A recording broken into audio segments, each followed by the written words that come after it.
Philippine National Police, or PNP, has seized more than 500 illegal firecrackers and arrested several individuals in various areas of the country who were engaged in the selling of the banned merrymaking online.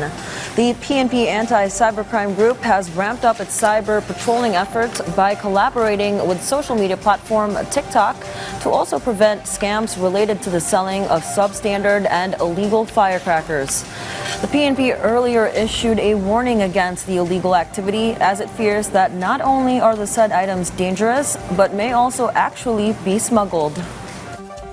Ito po yung online selling scam o meron pong legit na buyer and then usually po ang pinapadala sa kanya once nag-order siya online is yung substandard na item and meron din pong hindi mismo yung item na in-order niya and meron din po na once nakabayad na ay hindi po pinapadala yung items na in-order niya.